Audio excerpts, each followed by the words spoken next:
بيقول لك إيه، طول ما السمكة ما فتحتش بُقّها محدش هيعرف يصطادها.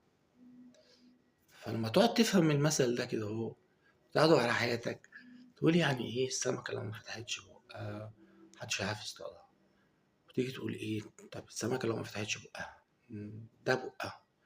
أنا برضه نفس الكلام بس بقى بطريقة تانية، يعني أنا مثلًا لو فتحت بُقّي وباحكي لحد على حاجة هيصطادني من الحتة دي. لمّا جيت فهمت المثل يعني المفروض لمّا أنا آجي أفتح بُقّي الكلمة هتبقى أنا الصيدة بتاعتي، فممكن تتمسك عليَّ وأبقى أنا ممسوك بيها، ويبقى دي بتبقى الصنارة اللي أنت وقعت منها.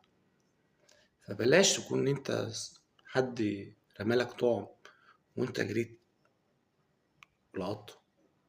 في ناس كتيرة بالشكل ده قاعدة معاك، ده أشكال لا تُعد ولا تُحصى يعني، كلّها قاعدة بتعمل فِرَد. عارف الفِرَد؟ فبلاش، حرام، حرام اللي يتمسك عليك كلمة يبقى أنت ما حصلتش، في الآخر هي ممسوكة عليك بس فرضًا إن أنت قُلتها. يا ريت خلّي بالك أوي، حُط المثل ده في دماغك، السمكة لو ما فتحتش بُقّها ما حدش هيعرف يصطادها، ركّز أوي.